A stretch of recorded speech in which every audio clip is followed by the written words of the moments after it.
মানিকগঞ্জে ঢাকা আরিচা মহাসড়কে মিনি বাসের সঙ্গে ট্রাকের মুখোমুখি সংঘর্ষে প্রাণ গেছে ৩ নারীর।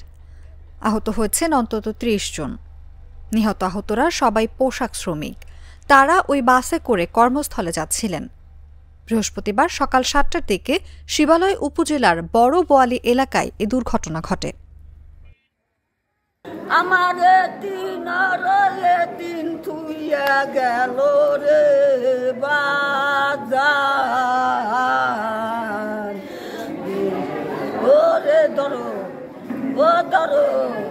নিহতরা হলেন শিবালয় উপজেলার তেওতা ইউনিয়নের সমেজঘর গ্রামের ইকবাল হোসেনের স্ত্রী বিথি আক্তার, আব্দুল বাতেনের স্ত্রী ফুলি বেগম ও সাব্বিরের স্ত্রী সাবিনা আক্তার। তারা সবাই একই গ্রামের বাসিন্দা। পুলিশ ও স্থানীয়রা জানান, আরিচা ঘাট থেকে পোশাক শ্রমিকদের নিয়ে ছেড়ে আসা মিনি বাসটি স্থানীয় তারাসীমা গার্মেন্টসে যাচ্ছিল।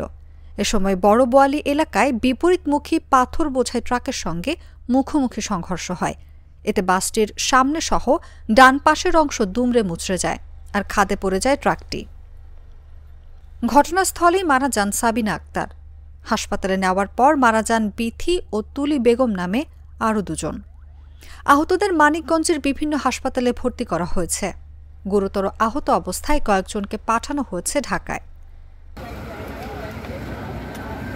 সাথে বৃষ্টি হয়, বৃষ্টির মাঝে তারাসীমা গার্মেন্টস শ্রমিক বহনকারী বাসটি মানিকগঞ্জ তারাসীমা গার্মেন্টসের দিকে যাচ্ছে। অপর দিকে একটি ছোট ছোট পাথর ভর্তি ট্রাক, এটা আরিচাগামী যাওয়ার পথে এই বাসের ডান পাশে ধাক্কা দিয়ে ডান পাশে খাদে পড়ে যায়।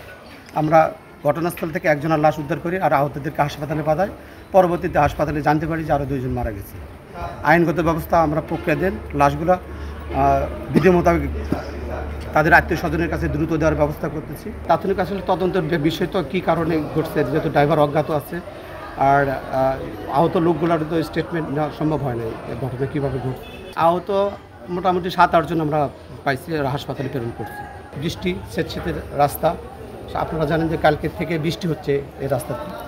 বৃষ্টি একটা কারণ থাকতে পারে, আর দ্রুতগতি অথবা ভোরের দিকে ঘটনা, ড্রাইভার ঘুম থাকতে পারে আর কি। এটা তদন্তের বিষয়, তদন্ত সাপেক্ষে বলা যাবে যে এটা আসলে কী কারণে দুর্ঘটনাটা ঘটছে।